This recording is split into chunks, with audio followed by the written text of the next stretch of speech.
ऐसा ज्याचा अनुभव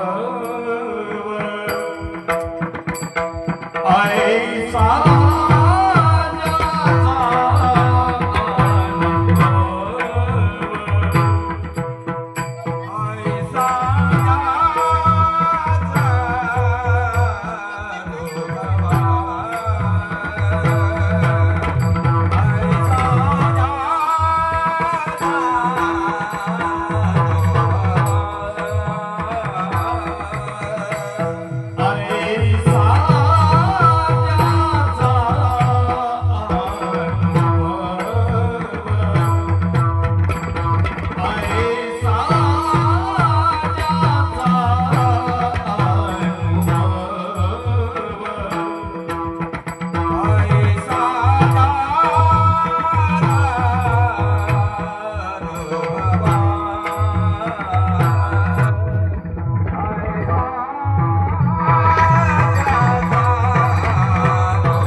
वाटतंय की ज्यांनी जगाचा जीवाचा उद्धार करण्यासाठी या मृत्यू लोकावर जन्म घेतला आणि मृत्यू लोकाच्या नियमाचा उल्लंघन करून सदैव वैकुंठाला जाणारे, मानवता उदारता दीनता यांनी संपन्न असणारे विश्ववंद्य जगद्मान्य जगद्भूषण सर्वांत श्रेष्ठ जगद्गुरु तुकोबा यांचा चार चरणाचा संत करण्यात येईल अभंग आहे. विठ्ठल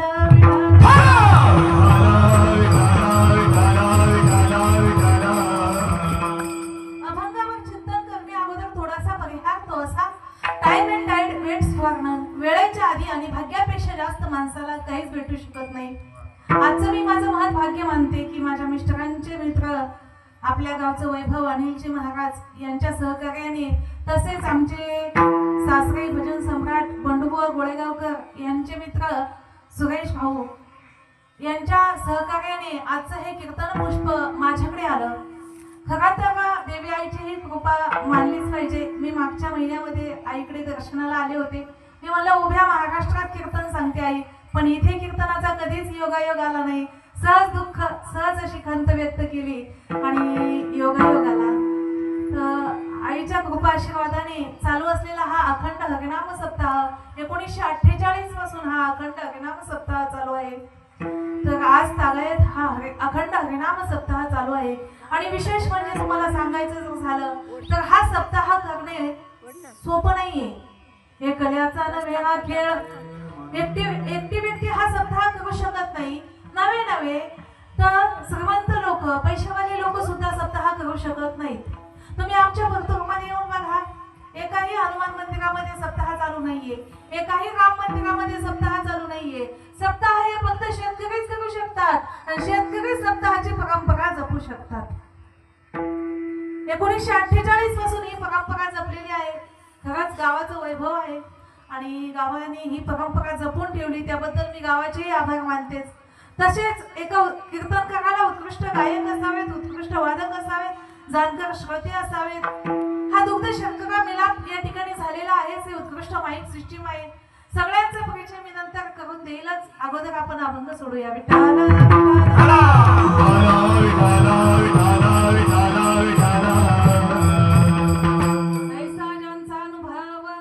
विश्वदेव सत्यत्वे. महाराज म्हणतात असा ज्यांचा अनुभव आहे की ज्यांना सगळीकडे देव दिसतो. विश्वदेव सत्यत्वे. ज्यांना सगळीकडे देव दिसतो त्यांच्या दर्शनाने माणसाच्या पापाचा नाश होतो. त्यांच्या जवळच देव असतो. देव तया जवळ असे पाप नासे दर्शने.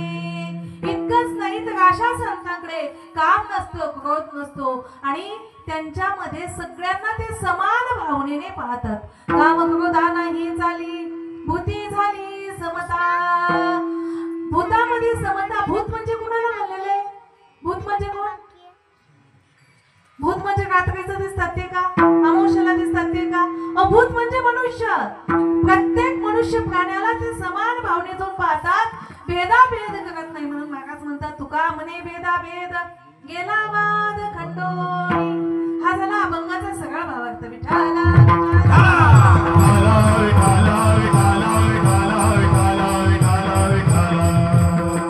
भक्ताचे चार प्रकार सांगताना ज्ञानोबा आहे आणि भगवान श्रीकृष्ण परमात्मा गीतेमध्ये सांगतात आर्तो जिज्ञासुरर्थार्थी ज्ञानी च भरतर्षभ चतुर्विधा भजन्ते मां हे जना पर्युपासते. भक्ताचे चार प्रकार आहेत, अर्थ, अर्थार्थी, जिज्ञासू आणि ज्ञानी. पण ज्ञानोबा काय म्हणतात भगवंताला जो भक्त आवडतो तो म्हणजे ज्ञानी. पण ज्ञानी भक्त कुणाला म्हणायचं? जो सगळीकडे देव पाहतो तो भक्त कोणता? ज्ञानी. वासुदेवस्य सर्वमिती स महात्मा सुदुर्लभः. सगळीकडे देव पाहणारा महात्मा या भूतलावर जन्माला येणं हे दुर्लभ आहे. त्याला सगळीकडे देव दिसतो. जे दिसेल ते काय? जे दृष्टी दिसे ते हरि रूप. पूजा ध्यान जप त्यास नाही. वैकुंठ कैलासी तीर्थक्षेत्री देव. वैकुंठात देव आहे, कैलासात देव आहे, तीर्थक्षेत्रात देव आहे. पण महाराज म्हणतात तया विन ठाव रिता कोठे. अहो त्याच्याशिवाय कोणतं असं ठिकाण असं आहे की त्याच्याशिवाय देवच नाही. अहो त्या भक्त प्रल्हादाला हिरण्यकश्यपूने विचारला सांग तुझा देव कुठे? ह्या खांबात आहे का? हिरण्यकश्यपू म्हणा, भक्त प्रल्हाद म्हणाला हो त्या खांबात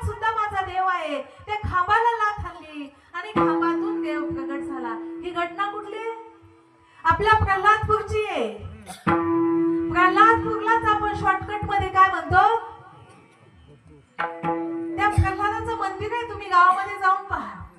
त्या इतकुशा छोट्या 9 वर्षाच्या बालकांना काय सांगितलं की प्रत्येक ठिकाणी देव आहे. विठ्ठल जळी स्थळी भरला, रिता ठाव नाही उरला.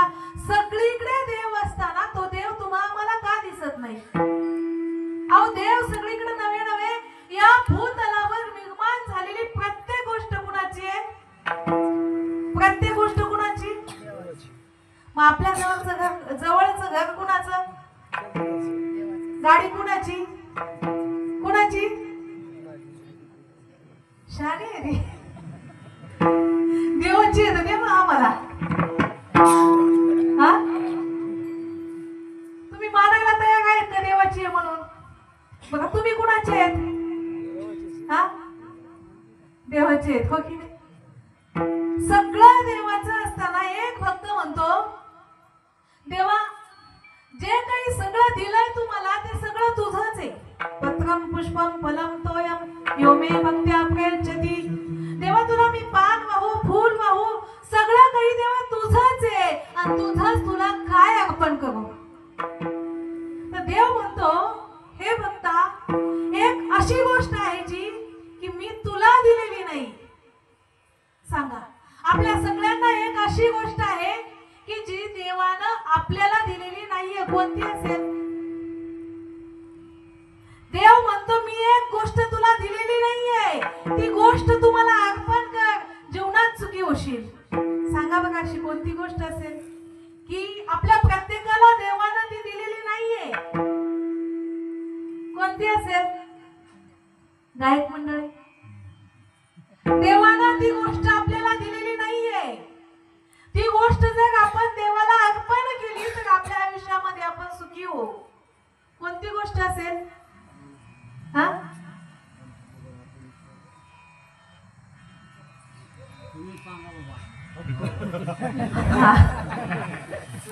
अभिमान. देव म्हणतो, तुझ्याकडचा जो अहंकार आहे ना, तो अहंकार मी तुला दिलेला नाहीये. तो अहंकार तू स्वतःहून धारण केलेला आहे. तो अहंकार तुम्हाला अर्पण कर. मुक्त होता परी बळे झाला बद्ध, घेऊन या छंद माझे माझे माझे. देव म्हणतो, तू मुक्त आहे, तू सुखी आहे, पण तू दुःखी का झाला? माझे माझे अहम आणि मम. अहम म्हणजे इगो, अहंकार.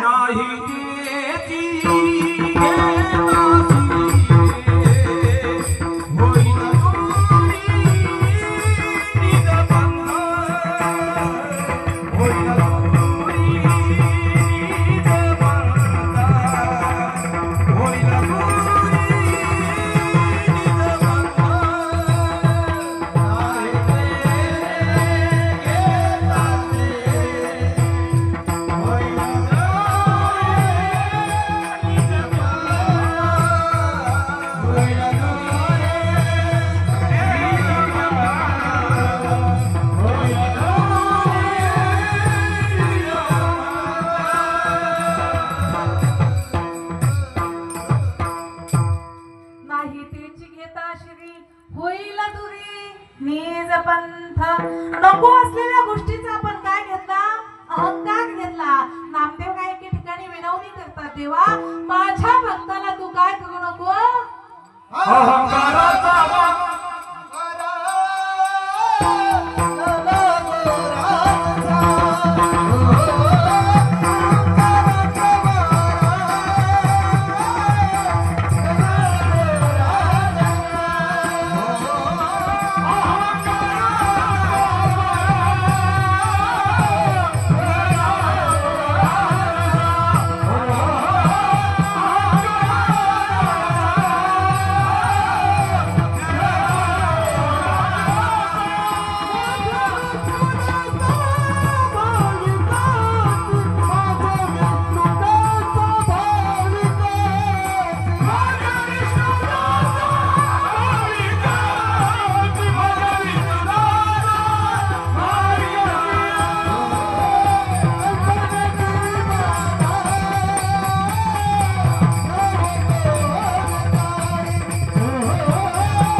माझी या विष्णुदासा भाविकासी कल्पनेची बाधा न हो कवने काळी ही संत मंडळी सुखी असो. हे बघा, या संत मंडळींना, इथे बसलेल्या सर्व संत मंडळींना अहंकार होऊ देऊ नको. अशी कोण व्यक्ती आहे जीवनामध्ये की तिला अहंकार नाही? वरपोट करा बघा की त्याने सांगा की मला अहंकार नाही. आहे का कुणी? बरं, बोट वरती केलं तरी सुद्धा अहंकार नसल्याचा काय आहे की नाही? हो की नाही? तिघे जण होते, तिघांना म्हणलं तुम्हाला 50 रुपये देते. सगळ्यात जास्त आळशी कोणी? दोघांनी वर बोट केले, पटकन मी आळशी. तिसऱ्याने केलंच नाही. म्हणलं तू का वर बोट केलं नाही? तुम्हाला मला बोट वरती करायचाच कटाळा आला होता. सगळ्यात जास्त आळशी कोण? मग अहंकार नाही म्हणून पटकन वर बोट केलं तर सगळ्यात जास्त अहंकार कोणाला आहे? मग त्याच माणसाला जीवनात अहंकार असू नये. सगळ्यात जास्त दुःखी मनुष्य कशाने असेल? तर अहंकाराने असेल. अहंकार झाला तुका म्हणे माया गेला, तुका म्हणे माया गेला, तुका म्हणे माया गेला. तुका म्हणे माया गेला, तुका म्हणे माया गेला, तुका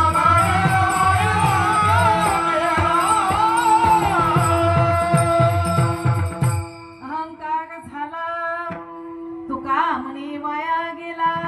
बघा, मी म्हणते माणसाला अहंकार नसेल तर तो नाचतो. ज्याला जितका जास्त अहंकार तितका जास्त नाचतेत माणसं. नाचत नाहीत का? नाचतात ना. सत्य पुढे नाचतात, बायको पुढे नाचतात. बायको छान दिसायला असेल तर नाही का? माझ्या बायको सारखी गावात सुंदर नाही, हो की नाही? अहो, म्हशी पुढे नाचतात, लाखाचे म्हैसे नाचतात की नाही? बैला पुढे नाचतात, लाखाची बैल जोडी नाचतात की नाही? बंगल्या पुढे नाचतात, निर्जीव बंगल्या पुढे. साधा आहे का? 3 मजली बिल्डिंग आहे, नाचतात की नाही? अहो, नाचत नाही असा मनुष्य दाखवा. अहंकार झाला की जीवनामध्ये त्या व्यक्तीला काय प्राप्त होतं? दुःख होतं. आणि ज्याचा अहंकार गेला तो साक्षात काय होतो? देव होतो, देव. अहंकार गेला तुका म्हणे देव झाला. ज्याचा अहंकार गेला ना तो देवच आहे, देवच आहे. ज्याचा अहंकार गेला त्याला शिव्या दिल्या तरी फरक पडत नाही आणि गोड बोललं तरी पडतं का? आता पूर्वी बरं का, शिवाजी महाराज, माझा स्वर जायचा, महाराज मला खवळायचे की तुझा स्वर गेलाय. जसं आता भैऱ्या व्यक्तीला शिव्या दिल्या काय, गोड बोललं काय कळतं का? तसं आता मला स्वर आला काय गेला काय कळतच नव्हतं. तर यांनी किती बडबड केली तर काय का? बघा, होता इतका अभ्यास झाला. आज येताना मला म्हणते प्रमाण सांग बघा कोणकोणते येतील. म्हणलं मी का टिप्पणी कीर्तन का रे का काय हे? हा, एखाद्या परीक्षेत बसायचं असल्यावर त्या विद्यार्थ्याला कशा आधीच प्रश्न सांगून होते हे येतील बघा. तसं आता टिप्पणी कीर्तन, आता निवृत्ती दादाने किती कीर्तन ऐकले दादा? एक तरी कीर्तन डबल आले का? एकही नाही. जवळजवळ भरपूर, म्हणजे मला शिवाजी महाराज 15 वर्षापासून कीर्तन, आज ते आलेच नसते ऐकायला. कालच सिंगोण्यात कीर्तन ऐकलंय, कशाला यायचं म्हणले असते? हा, ते म्हणले असते काय तेच टिपण ऐकायचंय. म्हणजे काय माहितीये का, त्या व्यक्तीचं सगळं, त्याला शिव्या दिल्या काय, गोड बोललं काय, काही वाटत नाही. त्याला तुम्ही स्तुती केली काय, निंदा केली काय, काहीच वाटत नाही. का त्याचा अहंकारच निघून गेलेला असतो. ज्याचा अहंकार गेला तो साक्षात देव होतो. पण अहंकार झाला ना तो देवापासून सोडी मी तो पाना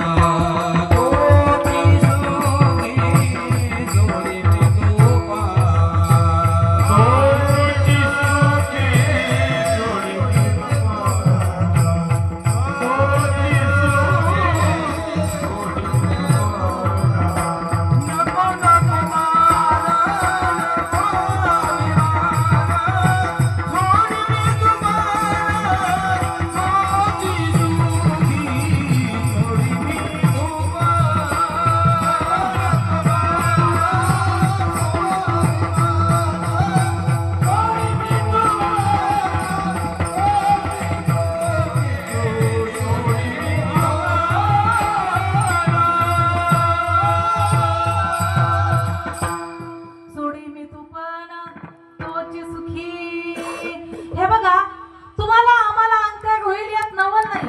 एकदा साक्षात लक्ष्मी मातेला सुद्धा अंकार झाला. मी श्रेष्ठ. तुम्हाला माहितीये, भगवान विष्णूच्या जेव्हा लक्ष्मी पाया पडते ना, तेव्हा भगवान विष्णू डोळे झाकतात. कारण लक्ष्मी मातेला काय झालेलं आहे? अहंकार झालेला आहे. लक्ष्मी माता भगवान विष्णूला म्हणते मी श्रेष्ठ. भगवान विष्णू म्हणाले तू श्रेष्ठ आहे तर सिद्ध करून दाखव. काय करावं लागेल तुला? सिद्ध करून दाखवावं लागेल. म्हणजे आता सिद्ध करून दाखवते. एक मेलेलं प्रेत चालू होतं. त्या प्रेतामागं काही मागं पुढं 5-25 माणसं रडत होती. लक्ष्मी मातेने असा चमत्कार केला की त्या प्रेतावर 200च्या नोटा, 100च्या नोटा, 500च्या नोटा, जे असं वरून स्वर्गातून नोटांचा वर्षाव चालू झाला. जिकडं नोटा पडतील तिकडं लोक बघा, ज्यांच्या खांद्यावरती मड होतं त्यांनी पळायला पाहिजे होतं का? ज्यांनी मड घेतलं होतं खांद्यावर त्यांनी पळायला पाहिजे होतं का? मड टेकून 500च्या नोटा जर पडत असतील तर नोटा श्रेष्ठ की मड श्रेष्ठ? चलतील ते मड घेऊन? चलतील? त्यांनी सुद्धा मड टाकून दिलं. 75 वर्षाची म्हातारी 15 वर्षाच्या मुलीप्रमाणे नोटा वेचत पळवू लागली. लक्ष्मी माता म्हणाली, बघितला माझा चमत्कार? तर भगवान विष्णू म्हणाले, चमत्कार मी पाहिला नोटांचा, पण माझ्या एका प्रश्नाचं उत्तर द्या. तुम्हालाही विचारते, माझ्या एका प्रश्नाचं उत्तर द्या. सगळे नोटा वेचण्यासाठी पळत होते, मग ते मेलेलं मढ नोटा वेचण्यासाठी का पळत नव्हतं? बोला. राम कृष्ण विठ्ठला, क्या बात आहे. अहो त्याच्यात विष्णू नाही ना, त्यात राम नाही ना. मेलेल्या मड, आमच्या दादांसाठी टाळ्या वाजवा एकदा. ज्याच्यात रामच नाही तो कशाला नोटांच्या मागे पडेल? अहो तुमच्यात राम ठेवायचं की नाही हे कुणाच्या हातात आहे? त्याच्या हातात आहे. म्हणून आपल्याला अखंड काय करावं लागेल? नामस्मरण रूपी रिचार्ज जवळ ठेवावं लागेल. मला तुम्ही सांगा, तुमच्याकडे मोबाईल आहे, मोबाईल, तो मोबाईल मधून कॉल करायचं असेल तर काय लागेल? काय लागेल? बॅलन्स लागेल. बघा, तुमच्या मोबाईल मध्ये बॅलन्स पण आहे तरी पण कॉल होत नाही, मग काय लागेल? हा, बघा, चार्जिंग पण आहे तरी पण कॉल होत नाही, मग काय लागेल? रेंज लागेल. क्या बात आहे, हे महत्वाचं उत्तर आहे. काय लागेल? तसं भगवंताच्या स्वरूपापर्यंत पोहोचण्यासाठी आपल्याला सुद्धा नामस्मरण रूपी काय लागेल? रेंज लागेल. ह्या अंतःकरणातला अहंकार काढून टाकावा लागेल. तेव्हा आपण काय करू शकतो? भगवत स्वरूपापर्यंत पोहोचू शकतो. आणि ज्यावेळी अंतःकरणातील अहंकार जाईल त्यावेळी प्रत्येकामध्ये काय दिसेल? प्रत्येकामध्ये काय दिसेल? देव दिसेल. हाच संतांचा अनुभव आहे आणि हाच अभंगाच्या प्रथम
माणसात देव दिसत नाही. दिसतो का? दिसतो. माणसात देव दिसला असता तर एकमेकासोबत तुसड्यासारखं वागलं असतं. वागलं असतं का? वागतील की नाही माणसं? सून सासऱ्यासोबत तुसड्यागत वागते. प्रत्येक जण नवरा बायको सोबत तुसड्यावानी वागतो. बायको नवऱ्यासोबत वागते. वागते की नाही? देव दिसला असता तर वागले असते. भेदाभेद केला असता यांनी. हा? भेदाभेद करण्याचं कारण काय माहितीये का? अज्ञान आहे. अज्ञान. हे बघा, एका माणसाची वयाच्या 45 मध्ये पत्नी गेली. एक मुलगा आणि एक मुलगी होती. सगळे लोक म्हणत होते लग्न करा. आता फर्स्टला भेटत नाही पण सेकंडला भेटणं सुद्धा अवघडच आहे. पण प्रॉपर्टी भरपूर होती तर काय म्हणाले, लग्न करा. तो म्हणाला काही गरज नाही. एक मुलाला एका मुलीला लहानाचं मोठं करेल त्यांच्यातच माझं सगळं सुख आहे. मुलगी मोठी झाली, मुलीचं लग्न झालं, मुलगा मोठा झाला. सगळी प्रॉपर्टी मुलाच्या नावची केली. ऑफिस मुलाच्या नावचं केलं. सगळ्या कंपन्या मुलाच्या नावच्या केल्या. मुलाचं लग्न झालं. सुनबाई घरामध्ये आलेली आहे. सासरा एकीकडे जेवायला बसला आणि मग त्याने सांगितलं, मला सुनबाई एक वाटी काय आण, दही आण, दही. तर सुनबाई म्हणली, मामा दही संपलाय. कुणाला म्हणली? सासऱ्यांना म्हणली दही संपलाय. मुलगा तिथंच पेपर वाचत होता. मुलानं हे ऐकलं. सासरे बुवांचं जेवण झालं. ते सोफा सेटवर जाऊन बसले आणि हे दोघं पती पत्नी जेवायला बसले. त्यावेळेस त्या दोघांचं जेवण चालू असताना हा म्हणला, अगं मला एक वाटी दही आण ना. तर टपकन तिला त्याच्यासाठी एक वाटी आणि तिच्यासाठी एक वाटी, 2 वाट्या दही आणलं. कोण भामटय? कोण भामटय मावल्यांना? त्याच्या लक्षात आलं हिने आपल्या बापाच्या बाबतीत काय केला? भेदभाव केला. भेदभाव. तो म्हणला, आता आजच्या दिवस शांत बसा. दुसऱ्या दिवशी उठला म्हणला, बाबा आज मला ऑफिस मध्ये नाही जायचं. काय झालं काय? आज ऑफिस मध्ये नाही जायचं. आज तुमच्यासाठी दही वाट नवी आणायची. तो म्हणला, मला या वयात पत्नी शोभेल का? बघा, आतापर्यंत आईची कधी उणीव भासू दिली नाही. नेमकं झालं काय बाळा? काही नाही, मी सांगतोय ना तुमच्यासाठी दही वाट नवी आणायची. अरे बाळा, पण झालं काय ते तर नेमकं सांग. तो म्हणला, माझ्या पत्नीला, हे बघा, तुम्ही जेवढं काही इस्टेट माझ्या नावची केली ते सगळी तुमच्या नावची घ्या. तुमच्या कंपन्या, तुमचं ऑफिस, उद्यापासून तुमच्या ऑफिस मध्ये मी मालक म्हणून नाही तर नोकर म्हणून कामाला येईल. तुमचं घर तुमच्या नावचं घ्या. मी किरायाच्या घरात राहायला जातोय. अरे पण झालं काय? मुलगा म्हणाला, असं वागल्याशिवाय माझ्या पत्नीला 1 वाटी दह्याची किंमत. कोण शहाणा होता? मुलगा शहाणा होता. माय मावल्यांनो, भेदाभेद कधीच करायचा नाही. जर तुम्ही तुमच्या आई वडिलांमध्ये आणि सासू सासऱ्यांमध्ये भेदाभेद केला तर देव सुद्धा कर्माचं फळ देतोच ना. सासू सासऱ्यांना जीव नाही लावला की भावजाई काय करते? इकडं तुमच्या आई वडिलांना घराच्या बाहेर काढते. संतांना भेदाभेद आवडत नाही. ऐसा ज्यांचा अनुभव विश्वदेव सत्यत्वे. प्रत्येकामध्ये संत काय म्हणतात? देव पहा. आणि असं प्रत्येकामध्ये जो देव पाहतो ना त्याच्या दर्शनानं तो साक्षात संतच असतो. नवे नवे तो संत नाही, तो साक्षात देव असतो. देवतेची संत, देवतेची संत निमित्त त्या प्रतिमा. तो साक्षात देवच असतो. आणि अशा देवाच्या दर्शनानं, अशा साधू संतांच्या दर्शनानं माणसाच्या पापाचा नाश होतो. अभंगाचं देवता जवळी आसे, देवता जवळी आसे, देवता जवळी आसे, देवता जवळी आसे.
असतो. मग आज या कलियुगामध्ये साधू साधू म्हणावा कुणाला? साधूच्या रूपामध्ये आम्हाला सगळीकडे कोण दिसतायत? कैसे कैसे झाले बोंधू कर्म करोनी म्हणते साधू म्हणावा का? अहो अशी अंधश्रद्धा करणारे साधू नाही. ज्यांचा विठ्ठल विठ्ठल हा हेत झालेला आहे ते कोण? साधू. तेचे संत ज्यांचा हेत विठ्ठल नेनती काही टाणाटुना. जो टाणाटुना करतो ना तो साधू नाहीच. अगरबत्ती लावीन, धूप लावीन, अंगारा देईल, नारळ देईल, लिंबू देईल, उशाला ठेवा म्हणून तो साधू नाही. खरा साधू तो वैष्णव तो जया अवघी देवावरी माया.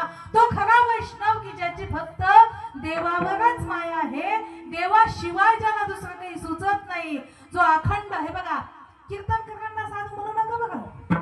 तुम्ही आम्हाला साधू म्हणता, आम्ही साधू नाही. आम्ही साधू नाही.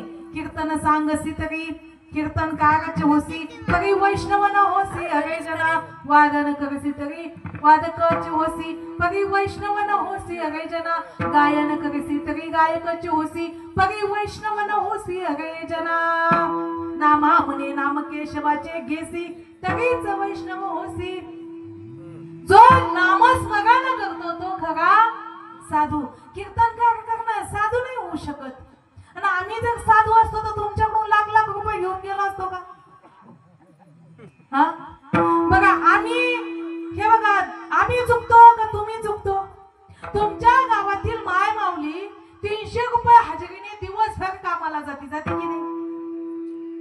मग जर 300 रुपये हजेरीने आपल्या माऊल्या उन्हातानात दिवसभर काम करते आणि तुम्ही इथे 2 तासाचे 30,000 40,000 1,00,000 रुपये देता, मग चुकता तुम्ही का आम्ही? चुकीचे तुम्ही का आम्ही? मान्य केलं तुम्हीच तुमच्यासाठी टाळ्या वाजवा. चुकीचं आहे हे बघा. त्याला साधू म्हणता येत नाही. साधू हा भगवंताची भक्ती म्हणून करत असतो. आता तुम्ही म्हणाल त्याला पोट आहे त्याने घेऊ नाही का? घेवा, पण जे दिलं ते मानधन घ्यावा. त्याला काय म्हणतात? मानधन. तुम्ही जे प्रेमानं दिलं ते मानधन घ्यावा. त्याच्यात मान असतो, त्याच्यात सन्मान असतो, त्यात प्रेम असतं. हो की नाही? म्हणून साधू साधू नेमकं म्हणायचं कुणाला? साधू कलियुगामध्ये साधू फार मुश्किल आहे भाऊ. अवघड आहे संत भेटी बघी जग जेठी करुणा केली. साधू म्हणजे साधूला प्रत्येक जीवामध्ये काय दिसतो? देव दिसतो. प्रत्येकाला तो वंदन करतो. सर्पविंचू नारायण वंदावे दुगुण. त्याला सापात सुद्धा काय दिसतो? देव दिसतो. पण सापात देव आहे म्हणून तो देव सापाला घरात घेतो का? नाही. सर्पविंचू नारायण येतो पण वंदावे दुगुण त्याला लांबूनच तो नमस्कार करतो. साधू म्हणून असे जे साधू आहेत त्यांच्या दर्शनानं पापाचा नाश होतो. या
नामा म्हणे नामे नासुनिया पाप कगे सुख रूप भक्ता लागी. म्हणजे तो नामस्मरणाने स्वतःचंही पाप नाहीसं करतो, भक्ताचंही पाप नाहीसं करतो आणि भक्ताला काय करतो? सुखरूप करतो. मग हे संत झाले का?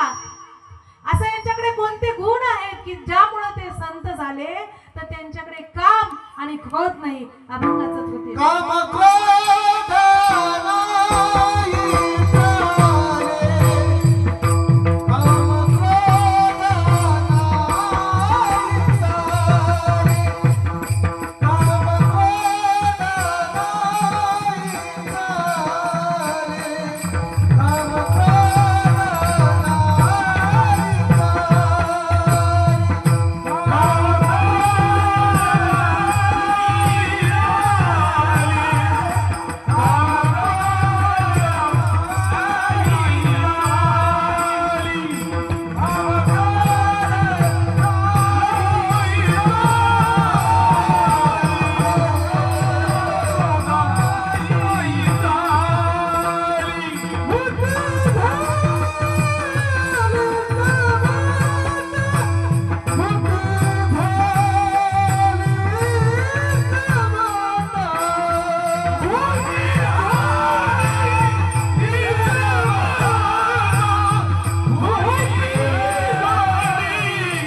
काम क्रोधा नाही चाली बुद्धी झाली समता संतांकडे काम आणि क्रोध हे दोन विकार नाहीये माणसाच्या आयुष्यामध्ये माणूस अधोगतीला का असेल तर काम आणि क्रोध या दोन विकारांमुळे आणि परमार्थामध्ये सगळ्यात बाधक जर काय असेल तर काम आणि क्रोध अर्जुनाने भगवंताला प्रश्न विचारला माणूस पाप कशामुळे करतो पापाला प्रवृत्त का होतो अथकेन प्रयुक्तोयम पापम जगति पुरुषः अनिच्छन्न बलाधीव नियोजितः सगळ्यात जास्त पाप कशामुळे होतं तर भगवंत सांगतात कामयेश क्रोधयेश रजोगुण समुद्भवः महाशनो महापाप्मा विद्येन मिह वैरिणम जीवनामध्ये जर यशस्वी व्हायचं असेल तर त्याने कामावरती आणि क्रोधावरती विजय मिळवला पाहिजे विद्येचे वैरी जर कोण असतील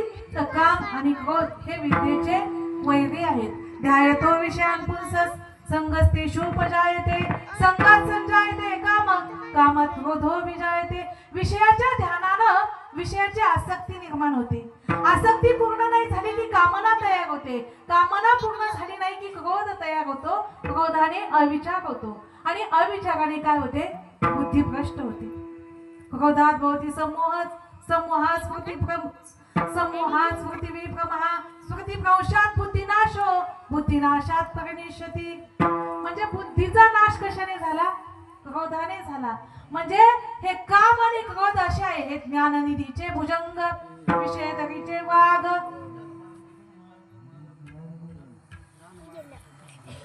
हे ज्ञाननिधीचे भुजंग विषयदरीचे वाघ भजन हा क्या बात आहे ज्ञानाला सगळ्यात जास्त आडवं कोण येत असेल तर हा काम आणि क्रोध भल्या भल्यांची वाट लावली हो भल्या भल्यांची वाट परमार्थात सुद्धा भल्या भल्यांची वाट कशाने लावली परंतु हे विषय असे आहेत हे विषय तरी कैसे रोहिणीचे जळ जैसे का स्वप्नीचा बसे भद्र जाती हे विषय जयाते ना कळती तया सुख दुःखे दोन्ही न पवती आणि गर्भवासु संगती नाही तया हे विषय ज्याला आकळले जात नाही तो जीवनामध्ये सगळ्यात सुखी इंद्रिय जे म्हणती ते तेच जे पुरुष करती ते तरलेच न तरती विषय सिंधू विषयाची संगती विषयाची संगती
कळीमध्ये जाऊन बसतो आणि नंतर त्या कळीमध्ये गुरफटून काय होतो, मरतो. मग त्याचा नाश कशाने झाला हो? त्या सुगंधासाठी त्याचा काय झाला, विषयाच्या संगतीने त्याचा काय झाला. म्हणून ज्ञानोबा काय म्हणतात, विषय विषयाचा पडी पाडू, गोड परमार्थ लागे कडू, कडू विषय तो गोडू जीवासी झाला. गोड असणारा परमार्थ जीवाला काय झाला, कडू झाला. आणि कडू असणारा संसार जीवाला काय झाला, गोड झाला. ज्ञानोबा काय म्हणतात, पाहे पा दूध पवित्र आणि गोड, कासी तुझेची पत्रा आड, बघित्या वेगुनी गोचिड, अशुद्ध काय नसेविती. गोचिडाच्या जवळ दूध आहे का काय बघा, पण ते अशुद्ध असणारा रक्त सेवन करतं, पवित्र असणारा दूध घेतं का. किंवा त्या बेडूक असतं, बेडूक, त्या बेडकाच्या जवळ कमळ आहे, कमळ, पण ते कमळाचं सुगंध सेवन न करता ते काय करते, चिखल सेवन करतय. तशी तुमची आमची झाली कथा. दुःखगोप असलेला संसार आपल्यासाठी काय झाला, गोड झाला. त्या संसारामध्ये आपण गुंतून गेलो की नाही. माझी मुलं सगळं काही आपण त्यांच्यासाठी करतो की नाही. सगळं अहो जिद्यापणीच नावची करून दिलेत काही नाही. तर जिद्यापणी 2 मुलाला दोन्ही करो, दोन्ही मुला 10 एकर शेती असेल तर 5-5 एकर दोघाला वाटून. मग हे काय खाणार म्हातारा काही आहे की नाही. म्हाताराने ताट तांब्या वाटी पडशी तयार ठेवायची, कुठं गाठायचं. मग ही वेळ कोणी आणली, तुमच्या लोकांनी आणली का, कोणी आणली, तुम्हीच आणली की नाही. कशामुळे आणली, फक्त माझं मूल माझी सून.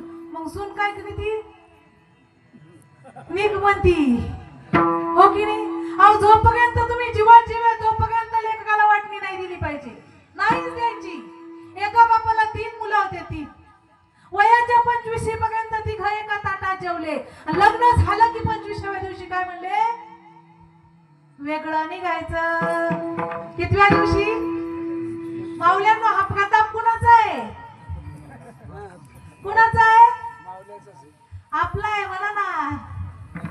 अहो 25 वर्ष एका ताटात जेवते, लग्नाच्या 25व्या दिवशी वेगळा निघायचं म्हणते. म्हणलं प्रताप तांदळाचं झाला की नाही, आमचं झाला की नाही.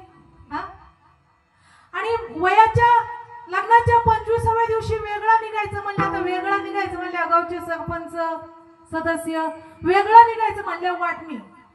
मग वाटणी करायची. 3 जण पुढे सरसावले. मोठा मुलगा म्हणला, माझ्या बापाला 30 एकर शेती आहे, आम्ही 3 मुलं आहेत, आम्हाला 10-10 एकर शेती वाटून द्या. तर गावचे सरपंच म्हणले, शेतीचं होईन बाबा काही बी, पण म्हातारीला कोण सांभाळीन.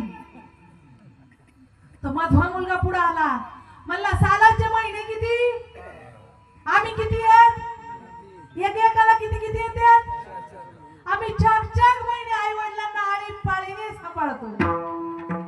आता जोपर्यंत शेताची वाटणी चालू होती तोपर्यंत बाप शांत बसला होता, ढगातले डोळे लावून सगळं काही ऐकत होता.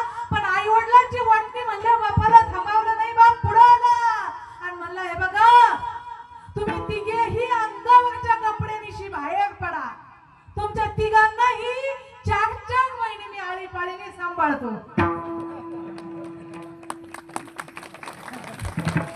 एकटा बाप जर 3-3 मुलं सांभाळू शकतो तर 3-3 मुलं आई वडील सांभाळू शकत नाही का. पण नाही सांभाळतो, बाप एकीकडं आई एकीकडं. हे चुकीचं आहे. आणि ह्या चुकीला कारणीभूत कोण आहे, दादा दिलाय का वाटून. 2 घरं दिसतात मला, शेतीचं माहित नाही बाबा. मिठाला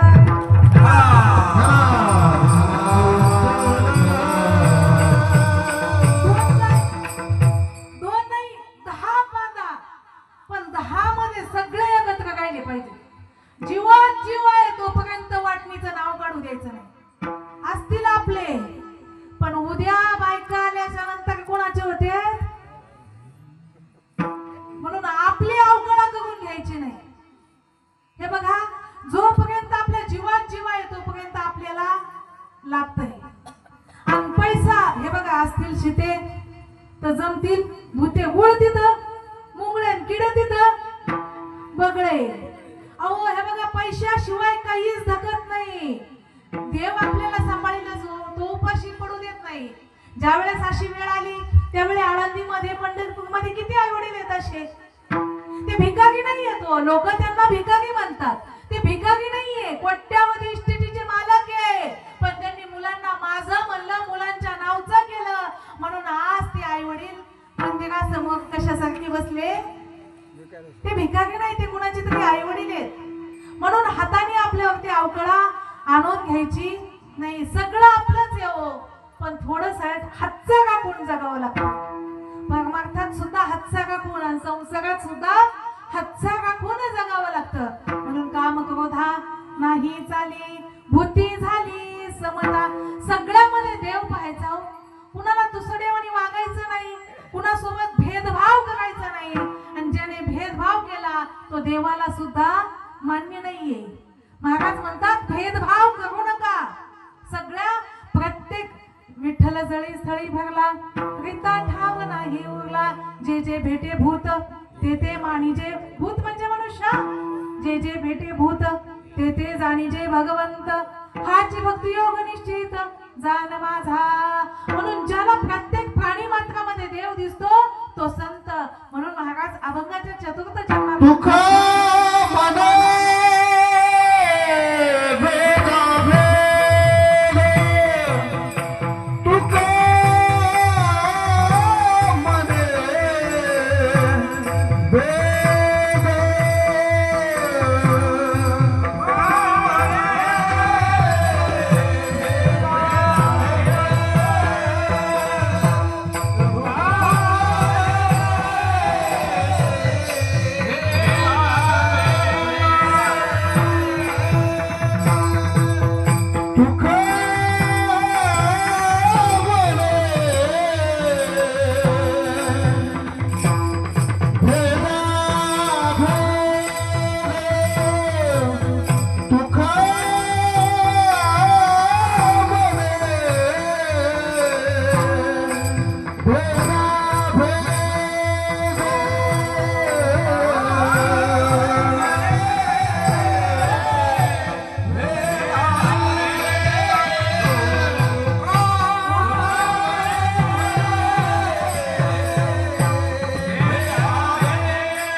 गेला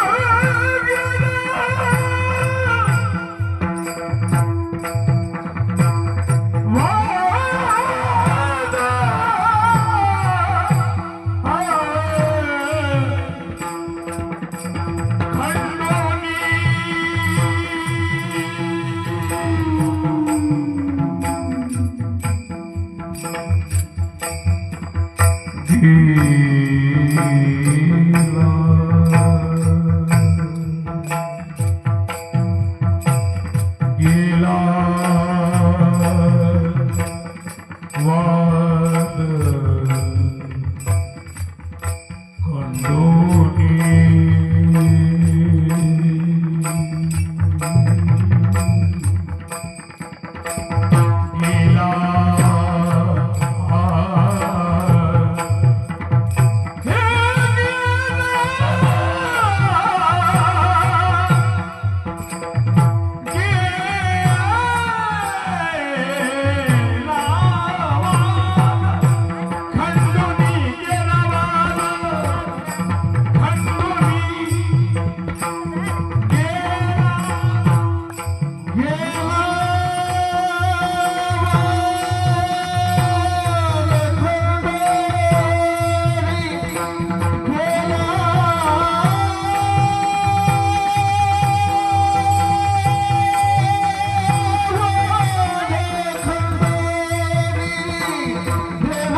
गेला वाद खंडोनी.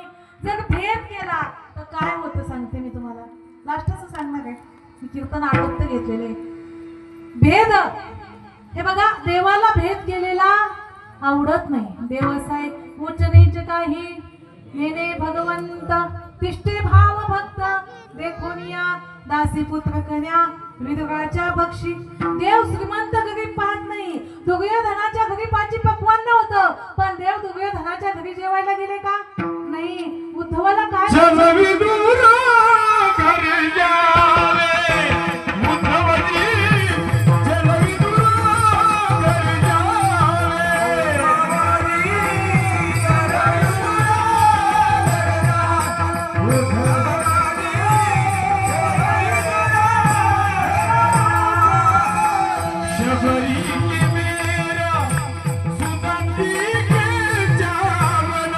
शबरी के मेरा सुदा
आहेत.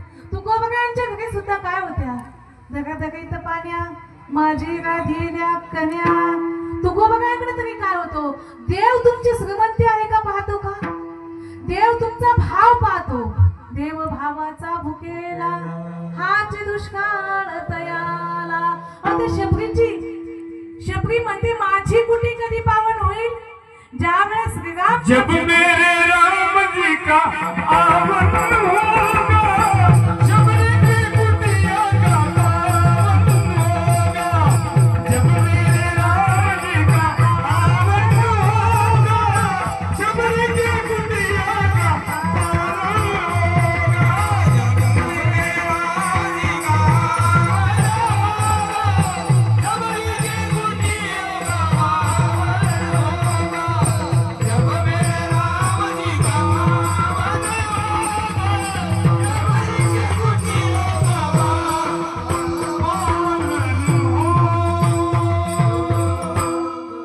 त्या शबरीची कुटी पावन झाली.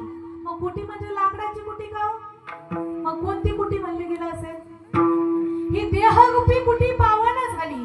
ज्यावेळी आपल्या घरी श्रीराम प्रभू येतील, घरी म्हणजे या देहात येतील हो, त्यावेळी हा आपला देह काय होईल, पावन होईल. मग ते देव आपल्या घरी येताना आपली श्रीमंती पाहतो का, आपली गरिबी पाहतो का, आपण उच्च आहे का नीच आहे का, आपण पाटील